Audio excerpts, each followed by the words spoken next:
তারা যদি পাঠ করে এভাবে পড়ে, একং ব্রহ্মা দ্বিতীয়ং নাস্তি নাহনা নাস্তি কিঞ্চন তমগ্নে দবিনদরং কৃততং দাবুষ্যবিতরত্নদশী।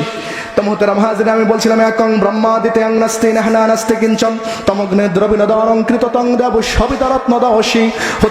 হোতার্মিন্দ্র মহাশরীন্দ্র অল্লজষ্টং স্রষ্টং মহানং পূর্ণং ব্রহ্মণং অল্লাম অন্ধং তমোপবিশন্তি যেহসং বুতিমোপাসতে তত বইয়া ইবেত তম যৌসং বিত্তরতা অল্ল রাসূল মুহাম্মদ রখং বকং অল্লাম অল্লাম।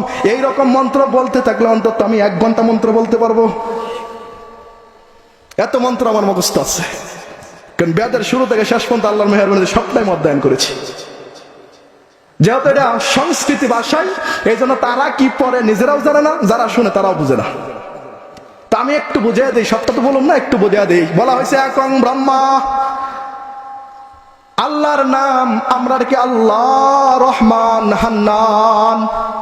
আবার অন্য বিজাতি যারা, তারা হয়তো কেউ ডাকে ভগবান, কেউ ডাকে ঈশ্বর, কেউ ডাকে ব্রহ্মা। তাদের ধর্মে বলা হয় একং ব্রহ্মা। ব্রহ্মা কয়জন? জুড়ে বলেন ব্রহ্মা কয়জন? অথচ তারা ব্রহ্মা মানে 33 কোটি। তাদের ধর্ম বলতেছে ব্রহ্মা একজন, তারা ব্রহ্মা বিশ্বাস করে 33 কোটি। দ্বিতীয়াং নাস্তি, দ্বিতীয় কোনো ব্রহ্মা নাই। তাহলে 33 কোটি আইলো কই থেকে?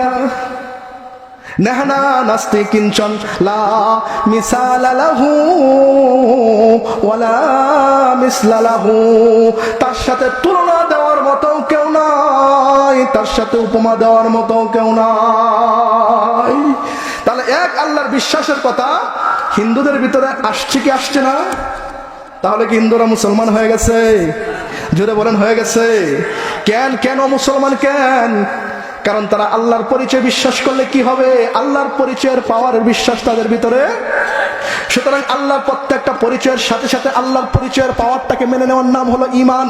যেহেতু আমি আল্লাহর, আমার ভিতরে আল্লাহর আইন চলবে, এই কথা মেনে নেওয়ার নাম ঈমান। যেহেতু আমার পরিবার আল্লাহ, আমার পরিবারের প্রতিটা কাজ আল্লাহর বিধান অনুযায়ী হবে, বিনা বাক্যে বিনা প্রশ্নে, এই কথা মেনে নেওয়ার নাম হলো ঈমান। যেহেতু আসমান আর জমিনটা আল্লাহর, সুতরাং আসমান আর জমিনে দুনিয়ার কোনো মানুষের রাজতন্ত্র, গণতন্ত্র, সেটালিজম নয়, বরং একমাত্র আল্লাহর জমিনে একমাত্র সংবিধান হবে আল কুরআন। চিল্লে বলেন ঠিক কিনা? আর জোরে বলেন ঠিক কিনা? সুতরাং আগামী দিনে যারা আমার দেশকে কোরআনের মাধ্যমে পরিচালনা করবে, তাদের সাথে থাকতে রাজি আছেন? জোরে বলেন রাজি আছেন? কোরআনের সাথে থাকতে গিয়ে যদি রক্ত দেওয়া লাগে, জীবন দেওয়া লাগে, কোরআনের আইন প্রতিষ্ঠা করার জন্য রক্ত দিতে, জীবন দিতে রাজি আছেন? যারা কোরআনের মাধ্যমে রাষ্ট্র পরিচালনা করবে, উলামায়ে কেরাম, আল্লাহর দিনদার নেককার আলেম উলামা, যারা কোরআনের মাধ্যমে এই রাষ্ট্রটাকে পরিচালনা করে আসমানের মতো জমিনটাকে শান্ত বানাবে, তাদের ডাকে সাড়া দিয়ে আগামী দিনে আমরা বাংলাদেশের সংবিধান হিসাবে কোরআনকে দেখতে চাই। রাজি আছেন কিনা? জোরে বলেন রাজি আছেন কিনা? আপনাদের গলার যে আওয়াজ, এই আওয়াজে কামড় না। নির্বাচনের সময় স্লোগান মারেন অমুক ভাইয়ের চরিত্র, তমুক ভাইয়ের চরিত্র, কিন্তু আল্লাহর কোরআনের আইন প্রতিষ্ঠা করার জন্য একটাবার আল্লাহু আকবার বলতে পারি না। আরো জোরে বলেন আল্লাহু আকবার। কোরআনের আইন কায়েম করতে রাজি আছেন? তাহলে কোরআনের আলো, আল কোরআনের আলো প্রতিটা ঘরে, প্রতিটা ব্যক্তির কাছে আমরা কোরআনের আলোকে পৌঁছে দিব। এটার নাম হলো ঈমান।